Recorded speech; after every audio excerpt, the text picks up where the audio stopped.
Ladies and gentlemen.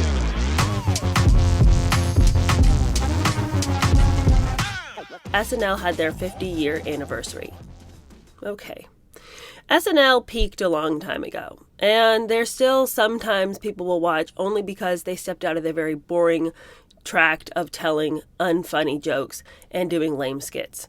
So sometimes we still hear about SNL because we're like, oh, wow, out of 75 videos, a funny one came up. They, as I said, have passed their prime, but they're still in the air, so we gotta have a celebration. 50 years. And it was a star-studded event. We had lots of people coming in lots of different outfits. But nobody cared about any of that, because what we really cared about was the fact that Ryan Reynolds and Blake Lively deigned to show their faces at a public event in New York City, the very territory in which their story has unfolded. And quite frankly, I was shocked that they felt the ability to even come out into the public sphere.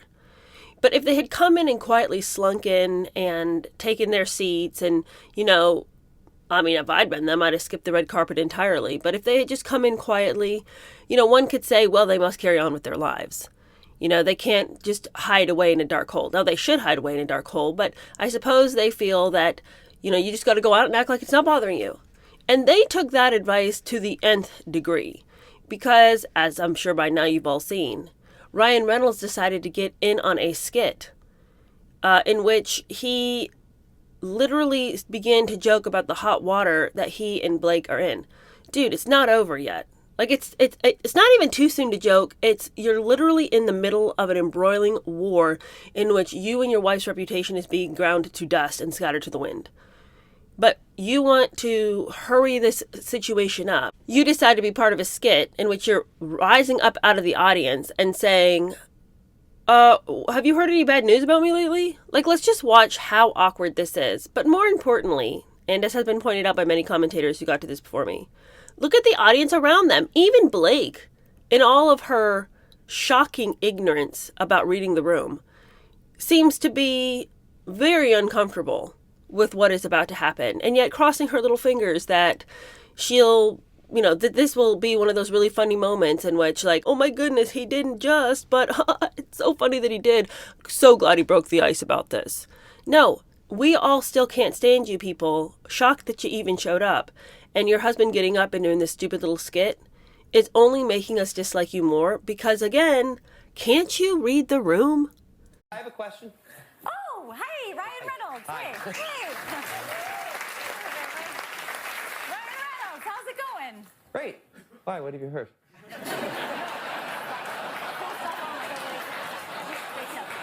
No, he could not read the room. I mean, if your skin is just crawling, then, join me, because that just, talk about cringe fest. On a slightly more petty note, can we just talk about what Blake was wearing? Now, obviously, she has not gone down in history as the person whose fashion any of us would want to emulate. But this dress is by far one of the most hideous things that she's ever worn on the red carpet, specifically because it doesn't fit her. And I'm just going to say it. It's unflattering. I know that she's been crying hard into her pillow night after night because she claims that people were body shaming her on the set of It Ends With Us. But it's not body shaming if I just point out the fact that you should pick clothes that fit your body. You're on the red carpet, you're inviting us to critique, so critique I will. That dress looks like trash. Not only does it look like a bunch of aluminum foil that you balled together and slapped onto a dress with a hot glue gun, but what's going on with the midsection? And I'm just going to be honest with you guys, it's not flattering to her. She has a beautiful body. That's the thing that I don't understand. Why does she wear things that are so unflattering to her? She can pull off so many things and look so fabulous in them. But why would you get a dress that hugs your middle like this? This dress looks like something that she had planned to wear to this event, but due to life circumstances, she's had her face in the ice cream. And now this dress does not look like it looked when she planned to wear it originally. But because she's even at this event she shouldn't be at, she decided to wear the things she shouldn't wear.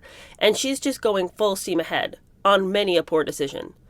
All right, my pettiness ends there. Again, let me just say, I think she is a beautiful person, physically, with a very beautiful body. I mean, I wouldn't be mad if the Lord had given me those breasts, but I think that she's just not dressing it in a way that is figure flattering. That's all I'm saying. And I would invite that criticism myself. If I decided to prance out in something that looked like that, I would hope that I'd have some friends who'd pull me aside and say, do you have anything else? Because there's going to be a lot of cameras. And with the flash and everything, this is just going to highlight those areas that are bigger than you may want them to be.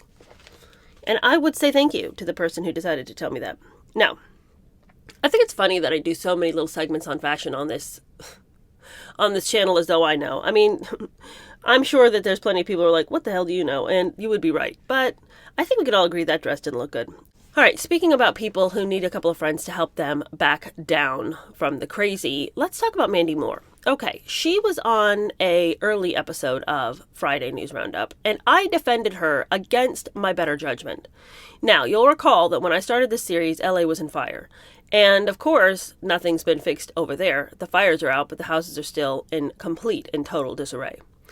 And at the time, Mandy Moore had come out and she had made a splash, and there was lots of people criticizing her because she said, here is the GoFundMe for my brother-in-law, and we're just really devastated and all of this.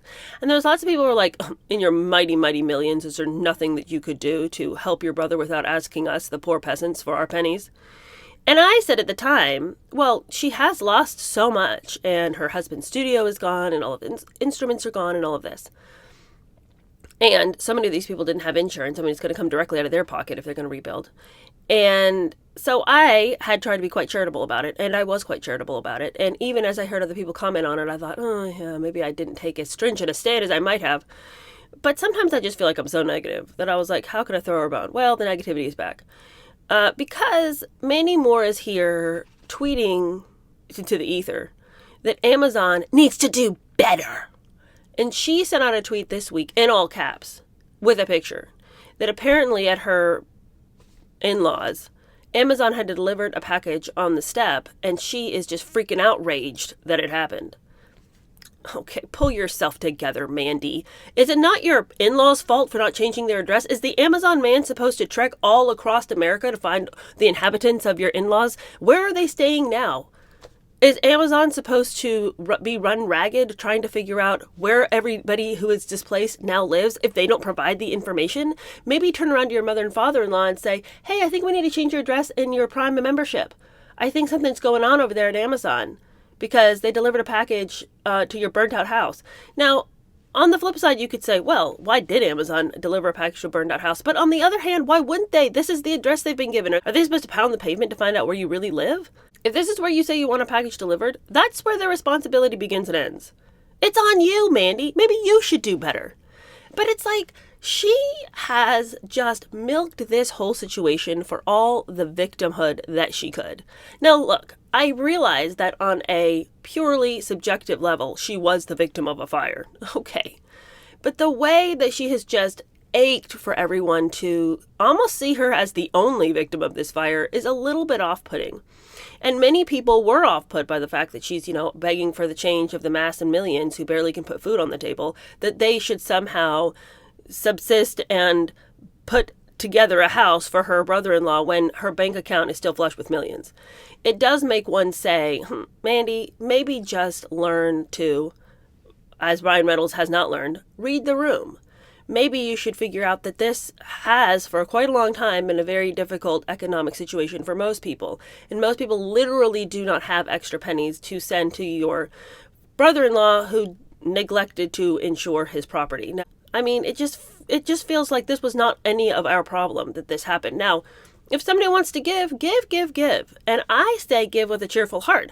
I'm not saying that we need to be, well, it's your problem. But what I'm saying is, her out there with a handout acting like, people needed to help. And, she said, everyone's asking how they can help. I'm just providing the information. There's truth to that. But there's also a sense that she very much enjoyed asking for help and highlighting the fact that her family, for once, has actually suffered some real difficulties. Now, on another personal life, they may have had a plethora of personal problems and difficulties. And just because they're rich people doesn't mean that everything in life has been easy. Of course not. But you get this sense from these Hollywood types so often that when they do have something that's difficult, they almost don't know how to live that out quietly. It needs to be everybody else's problem. And where I still would have defended her, even to this day, about her asking for handouts for her brother-in-law when she very well could have just swept in and helped.